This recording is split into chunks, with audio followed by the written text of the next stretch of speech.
It's a special solo edition of the Limitless Leadership Lounge. I am John Gehring, joined as always by Dr. Unuma Kareem and Coach Jim Johnson, and we bring you tri-generational conversations for you, the emerging leader. And today's conversation surrounds around something that a lot of us don't necessarily love to do, but we know it's important, especially as business owners and leaders, and that is networking. We're going to bring you three keys to becoming a more effective networker, whether that be at events or on one-on-one calls or however you choose to network. So, Dr. Kareem has the first networking key that we're going to talk about today, and you're going to talk about finding the right networking events. Renuma, let's talk a little bit more about that. Yeah, thanks, John. I think there is this quote, your net worth is your network.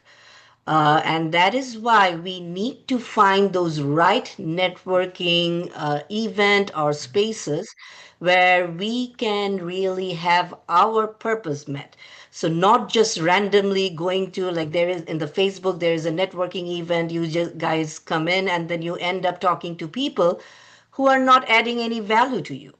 So that would not be a purposeful and intentional networking event. So I will give you an example. We recently, three of us were part of the Global Leadership Summit. And why we are choosing Global Leadership Summit? Because they are people who have the leadership mindset, who wants to grow. We are all into that zone of learning and growing, making us better. So when you enter the conversation, you will find the sync between each other. You meet with people. You can talk about which was your favorite episode. How are you going to apply it? All those kind of stuff, because that is your zone. So I believe that specialty event, we need to find out specialty event where we can meet people who have shared the same values or skills that we can learn from. Like this, at the beginning of this month, I went to the Writers Digest conference.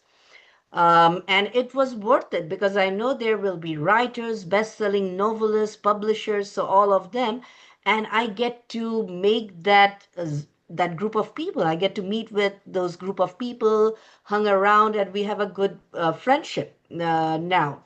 Sending mails, sending our script, getting feedback, so adding the value to the time you spend on communicating with people. So I think that is so crucial, not just randomly search, but finding your event with intentionality and then connect. And John, I know that it's the next stage is the communication. Like, how do you connect? What is the etiquette? Many of us can go there. I'm an extrovert, so that is easy for me, but many of our listeners might not be. So, what are the tricks that you think people might be using? Well, we see so many mistakes that people make at networking events, and we're probably all guilty of these. Number one is what you just mentioned, Renuma, and that is going to the wrong events. I am not going to go to the Rochester Beekeepers Society, right? That is not going to be up my alley. I might go to the Rochester Podcasters Society, though.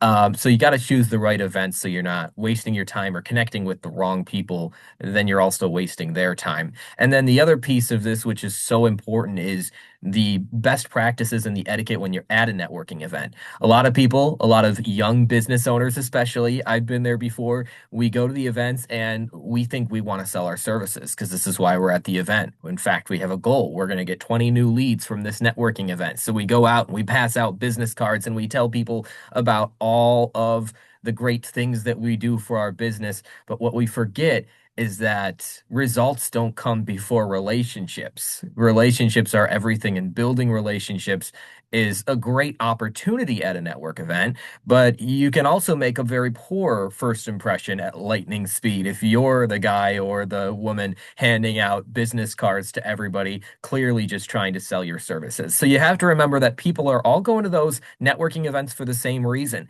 They have services that they'd love to sell too. And so just banging your head against the wall by trying to get all of these people who are there to sell to buy is not the effective strategy. What is, though, is building relationships with people, maybe making referral partners out of people, or just having a good conversation and sharing ideas at an industry event where you might pick up something valuable for your own business. Just remember that results never come before relationships. And that's the number one mistake I see at networking events is people just trying to sell their things when they don't realize how important that relationship building step is. So that's how we behave while we're at networking events. I know, Renuma, you're an extrovert. Me too. I love to talk to people at networking events. Some people, though, not as much. They're a little bit more reserved and is stepping outside of their comfort zone. But an area where we also see challenges is after the networking event and staying in touch. And that's something that Coach is great with. So, Coach, tell us a little bit about how you so effectively stay in touch with people you meet. But it's a great point, John, and I loved your quote that to get results in your business, it starts with relationships. And I know that I have forgotten that, and I was one of those people. I'm kind of an ambivert. I wouldn't call myself an introvert, but I'm not a total extrovert. So I've struggled at various times in my life going to networking events because of the mindset that John you just clarified, and I hope our listeners listen closely, is that you should be looking to add value first. And that's something I know I did very poorly when I first started my speaking business, when I, did it full time, as I was thinking, how can I find more clients? And it's just not a good mindset. And the mindset. So, answer your question specifically. One of the things I think I've gotten much better at is in building relationships, you got to find ways to stay in touch. So I'm going to give you a couple ideas. One is I now have quite a big following on LinkedIn. I also have a decent following on Facebook. And each day they post their people that you're connected to, their birthdays. So I wish everybody a happy birthday because I think that's really important. It's not that doesn't take me that long. Also on LinkedIn, they have usually work anniversaries and also new positions. So I will congratulate people for that as well. So it just makes a connection. And then if they respond to me, then I will send them something of value. It might be our podcast, it might be my newsletter, it might be a blog I've written. So I'm not really trying to sell them, I'm just trying to share some information. And I think the next step is in staying in touch with them is sending them even things of value that maybe you don't do. So, like yesterday, I talked to a school superintendent. I sent them a podcast of something I really thought would be valuable, and it wasn't our podcast, although I send our podcast out a lot because I think they're very good. Another thing that I do, and I know we shared this before, but I think it's worth saying again, is I do personal videos every day. And I've done probably for the last over 2 years, I've done a minimum of one personal video each day. And usually it's more than that. Today I sent four out when we were recording this. So, and that could be a happy birthday. It could be a check-in. I heard a really good idea the other day that I haven't started, but I think for people that are close to, I love this idea, and I haven't done it yet, but I'm going to start, is just checking in and saying, "Hey, is there anything that I could pray for you about?" Because I'm a person of faith. I think that's another step that I'm going to add that I just heard the other day, and I think it would be a great idea. And then the last thing that I want to share is after the networking event is, well, then you got to get one-on-one meetings. And whether it's in person or in a virtual setting like we're doing with Zoom, is then how do you connect and make it effective for both parties? And here's a few things. One is I like the question, what are you excited about? And so trying to figure out the person's passion a little bit. The other thing is I'm becoming much more bold, and I think people appreciate it in asking about their family because family for most people is important. And then, as if I can get their contact information, when I put in my phone, I will put, Susie's married to John. Okay. And they have two children, and the children's name is Megan and Riley. Okay. So just because then if you can meet again, you can start immediately by saying, "Hey, how's Megan and Riley doing?" Wow. This guy cares a little bit. He knows a little bit about me. He's kept that in thing. So I think that's a really powerful thing. And then as you get to build that relationship, a couple questions I think are really powerful is one, who do you know that I should know? I don't think that's a question you ask early. I think that's something as you build a relationship, and it may be even a couple calls before you ask that question. But I think it's a really because everybody has good contacts, and you never know where a positive lead because we always heard about the warm referrals as opposed to cold Yeah. calling. So I think that's a really powerful thing is getting people that are willing to introduce as you build a relationship. And then the other one is I used to say, how can I help you? But I think that's a little too shallow. And what I'm asking a lot more now is how can we help or support each other? And so that we're in this together. Uh, because when it's all one-sided, I think that can really lead to difficult discussions. And the last thing I'll close with is that I believe, I gave you a few questions, but be the CQA, the chief question asker. I think if you continue to ask questions, get a little bit deeper, that's how you build a real positive relationship. And that's happened. I'll just finish with a little final example. I befriended the superintendent in Kansas, and we still do a monthly call. We've become pretty good friends. And it was about the fourth call. I finally said to him, I won't use his real name, but I say, Joe, hey, I really appreciate what we're building here. I'm a speaker. Is there any way you might be able to introduce me to someone in your network for maybe the Kansas school administrators? And because we had built that relationship, he immediately did. And I ended up speaking at the Kansas school administrator. So, but that's something you can't ask the first question or the first time you meet somebody. You got to build that relationship, as John emphasized, and Renuma picking the right groups. But I think those are some ideas that has been very helpful for me in building those relationships, which are so important. Yeah. Yeah, and so I guess in our closing moments here, some final thoughts from each of you. Renuma, tell us a little bit about some of the networking events that you've been to that have been really effective for your nonprofit organization and some of the other work that you do. One of the things that I have maintained is my alumni associations. I have alumni association with Penn State. Then my North-South undergraduate college, North-South University. Many people will think that, oh, it's a waste of time, again, hanging around with your university people. But those are the places where you are forming those long-term relationships.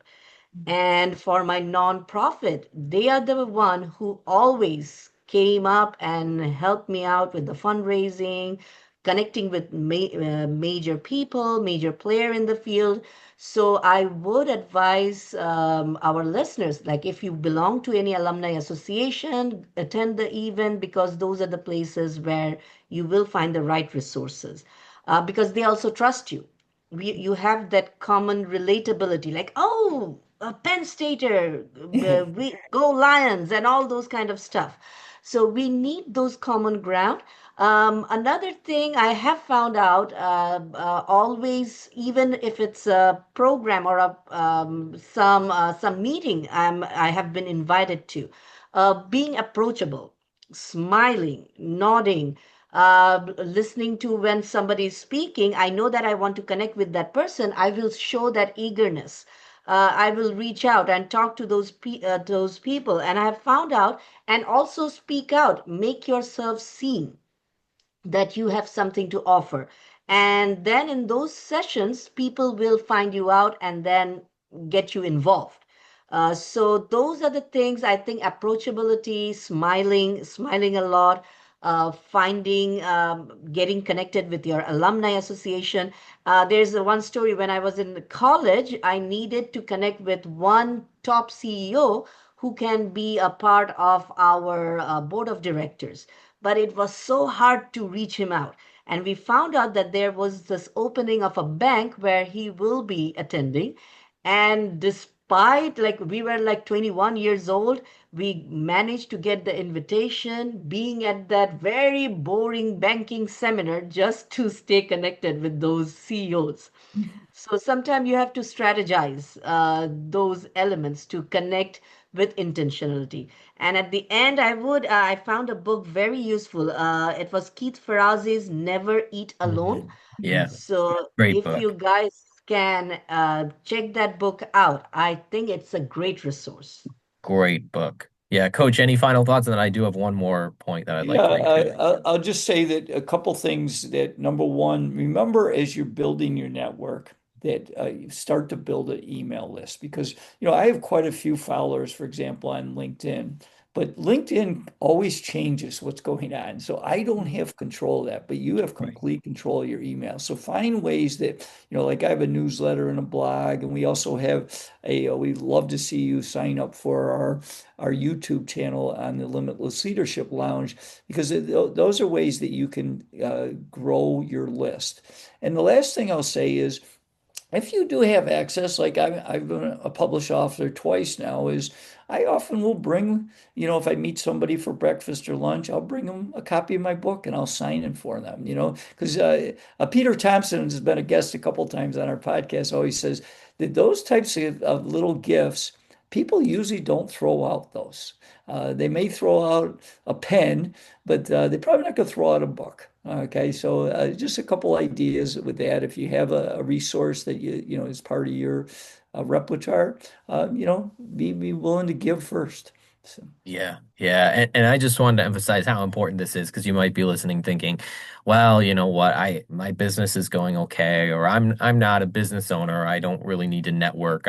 I work for somebody else already. But just want you to remember how important this is because there is a theory, and I can't prove or disprove this theory, but I think it's powerful nonetheless. This point of 6 points of connection. And if you think about that and how important networking is, the idea behind this is that anybody in the world that you want to meet is 6 introductions away. So if you want to meet the Queen of England, then you are 6 introductions away because you know somebody who knows somebody who knows somebody who knows somebody who knows somebody who knows somebody who knows the Queen of England. And if that's who you want to meet, you got to put in the work, build those relationships one level at a time. And it is kind of crazy to think about, but it's true. We are all so interconnected. And if we don't take that first step of networking, like Renuma said, finding those right events, if that's the way that you choose to network, like I was talking about, building those relationships before expecting results. And then what Coach was talking about, all those brilliant ways that he follows up with people in his network, then you're never going to make those steps toward who you want to meet and where you ultimately want to be. So that's a good thing to remember today that relationships are everything and networking is so important, whether you're a business owner or a leader. And speaking of networking, we'd love to network with you too. If you found value with this episode, like Coach said, subscribe to our YouTube channel so you get more of these full-length episodes and some little short highlight clips from the episode that we post up there. And we'd love for you to also connect with us on LinkedIn, any of us, Dr. Numa Kareem, Coach Jim Johnson, or myself, John Gehring. So we'll be back next week for another conversation here between us three generations and another guest on the Limitless Leadership Lounge.